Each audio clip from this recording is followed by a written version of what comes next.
नमस्ते साथीहरू, स्वागत छ तपाईहरुलाई टेक चन्द्र 2084 मा। आज म तपाईहरुलाई ब्लक भएको मोबाइल ब्याङ्किङ कसरी अनलक वा कसरी रिसेट गर्ने त्यसको बारेमा जानकारी दिन गएको छु।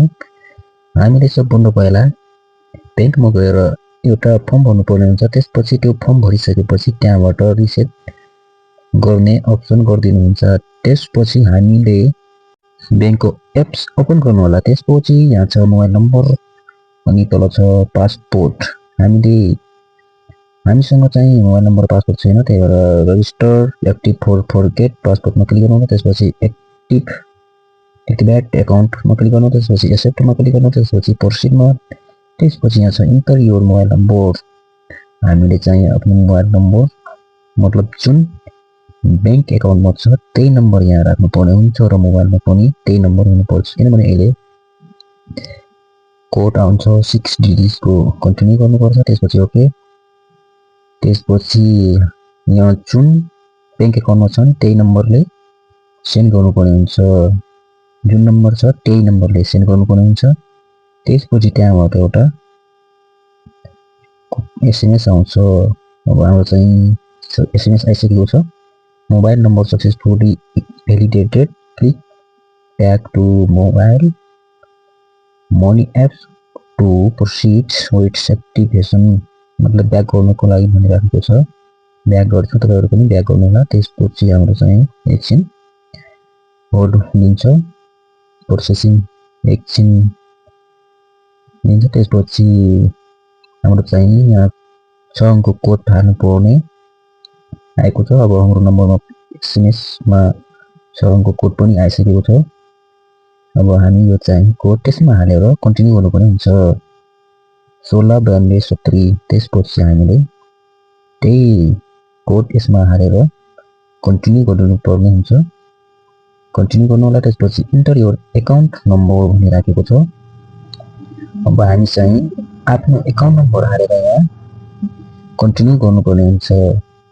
केयरफुल जतिवटा एकाउन्ट नम्बर छ सबै एउटा एउटा गरेर टोटली सावधानपूर्वक राख्नुपर्ने हुन्छ, नत्र फेरि एउटा अङ्कको मिस्टेक भयो भने काम गर्दैन। त्यही भएर राख्नु होला। र राखिसकेपछि हामीले कन्टिन्यूमा क्लिक गर्नुपर्ने हुन्छ। त्यसपछि हामीलाई new set new passport, confirm new passport, मतलब माथि जुन राख्नुहुन्छ नि पासपोर्ट, त्यही पासपोर्ट कपी गरेर तल राखिदिनु होला।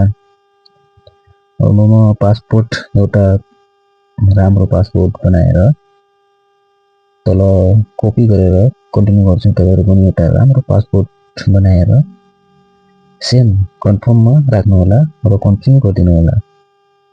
हामीले यो चाहिँ प्रोसेस एकदम राम्रो पासपोर्ट बनाउनु पर्ने हुन्छ।